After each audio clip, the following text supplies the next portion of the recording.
गाजियाबाद के थाना विजयनगर इलाके की पुलिस ने टैक्सी ड्राइवर हरिराम की हत्या का खुलासा कर दिया है। हरिराम का शव उसकी स्विफ्ट डिजायर टैक्सी गाड़ी में पीछे की सीट पर मिला था। गोविंदा और शनि ने 11 वर्षीय बच्चे का अपहरण करने की योजना बनाई थी, जिसके लिए उन्हें चोरी की गाड़ी की जरूरत थी। हरिराम की गाड़ी चोरी करने के लिए उन्होंने उसकी गाड़ी 3200 रुपए में बुक की थी।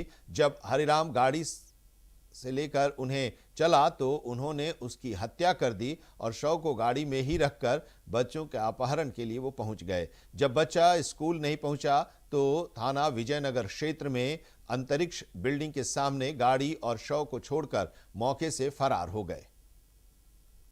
चौंकाने वाला हत्या का खुलासा किया है, जिसके तहत 2 अभियुक्त गिरफ्तार किए गए हैं। क्या है पूरा मामला? एसीपी रितेश त्रिपाठी जी हमारे साथ हैं। किस तरह से इस पूरे मर्डर को अंजाम दिया गया था? पुलिस को कैसे शक हुआ कि ये जो पकड़े गए अभियुक्त, इनकी गिरफ्तारी पे कैसे संदेह हुआ है? देखिए 20 नवंबर को जो विजयनगर का से मेरठ एक्सप्रेस वे गुजर रहा है, वहाँ एक स्विफ्ट कार में एक डेड बॉडी की सूचना मिली थी और इसके बाद हमने इसको तत्काल ही ट्रेस आउट करना शुरू किया। तो ये पता चला कि इस कार का ओनर हरिराम पोद्दार नाम के व्यक्ति है और उसी की डेड बॉडी उस गाड़ी में थी। आगे जब हमने और ट्रेस आउट किया तो ये पता चला कि उस दिन ही सुबह दिल्ली के नजफगढ़ से इस गाड़ी को 2 व्यक्तियों गोविंद और सनी ने ऑफलाइन मोड में हायर किया था और फिर उसके बाद ये गाड़ी मेरठ एक्सप्रेसवे की तरफ चल रही थी और बीच रास्ते में ही कहीं पर लूट के उद्देश्य से इन्होंने दोनों व्यक्तियों ने जो कार चालक था उसकी गला घोंटकर हत्या कर दी। आगे जब और चीज़ें इसमें निकल कर सामने आई तो ये पता चला कि इन दोनों व्यक्तियों का जो मोटिव था वो दिल्ली के नजफगढ़ में ही एक स्कूल के एक बालक की किडनैपिंग करने का था और उसी के लिए ये गाड़ी ये लोग चाहते थे। और इसके बाद जब ये वापस उस बच्चे की किडनैपिंग करने के लिए वहाँ पहुँचे हैं, तो उस दिन सौभाग्यवश वो बच्चा स्कूल नहीं गया था, तो उस कारण से ये अपनी जो प्लानिंग थी उसको एग्जीक्यूट नहीं कर पाए और जब इनकी ये प्लानिंग एग्जीक्यूट नहीं हो पाई तो वापस इन्होंने गाड़ी समेत बॉडी को यहाँ विजयनगर के मेरठ एक्सप्रेसवे पर लाकर डंप कर दिया था। तो इस तरह से एक बच्चे का अपहरण होने से भी बचा है। थाना विजयनगर पुलिस का ये खुलासा है। तो पुलिस को शक कैसे हुआ कि यही व्यक्ति हैं? इसको ट्रेस करने के लिए क्या पुलिस ने अपनाया? देखिए ये एक ब्लाइंड ही केस था हमारे पास क्योंकि इसमें जहाँ से गाड़ी हायर की गई वहाँ कोई सीसीटीवी फुटेज हमें नहीं मिल पाया था। साथ में जहाँ पर मर्डर किया गया वहाँ भी कोई फुटेज नहीं थी। जहाँ बॉडी और कार डंप की गई वहाँ भी कोई फुटेज नहीं थी। तो ये श्योर नहीं हो पा रहा था कि किन लोगों ने इस गाड़ी को हायर किया और किस मोटिव से कार चालक की हत्या की गई। फिर हमें सर्विलांस पर, मैनुअल इनपुट पर और जहाँ-जहाँ हमें फुटेज अवेलेबल हो पा रही थी, उन सभी पर काफ़ी मेहनत करनी पड़ी है।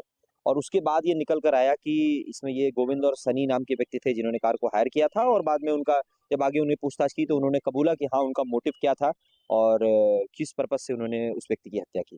तो ये मान सकते हैं कि गाजियाबाद के थाना विजयनगर इलाके में गाड़ी डंप की गई थी, इसलिए केस जो है विजयनगर के खाते में आ गया और खुलासा कर दिया गया। हाँ, डायरेक्टली इसका विजयनगर से कोई कनेक्शन नहीं था पर चूँकि डेड बॉडी हमारे क्षेत्र में मिली थी, तो इसे वर्कआउट हमें ही करना था और वो हमारी टीम द्वारा किया गया।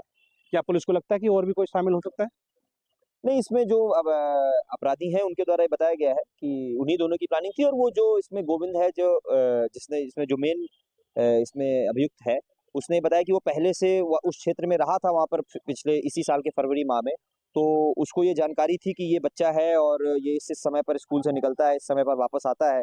तो वो लंबे समय से ये प्लान कर रहा था कि उसको कोई साथी मिल जाए और उसके साथ में मिलकर वो इसको अंजाम दे दे इस घटना को और फाइनली उसको सनी जो उसके ही गाँव का रहने वाला है, उसने उसका इसमें साथ दिया और दोनों ने मिलकर इस घटना को अंजाम देने का प्रयास किया था। तो क्या आपराधिक इतिहास भी है इनका कोई? नहीं, इनका कोई आपराधिक इतिहास नहीं। तो देखिए, बिना आपराधिक इतिहास के ही ऐसे-ऐसे अभियुक्त हैं जिन्होंने इस पूरे मामले को अंजाम दिया है, जिसे गाजियाबाद के थाना विजयनगर पुलिस ने बड़े ही तरीके से, शानदार तरीके से खोल कर इसका खुलासा किया है और एक बच्चे की अपहरण होने से भी इसमें बड़ी सौभाग्यवश बच गया कि वो इसमें अपहरण में शामिल हो जाता तो बड़ी एक वारदात को घटना ये लोग दे देते। तमाम जानकारी के साथ मेरे साथ बने रहें। इंडिया वॉइस न्यूज़ से गाजियाबाद से इंद्रेश शर्मा।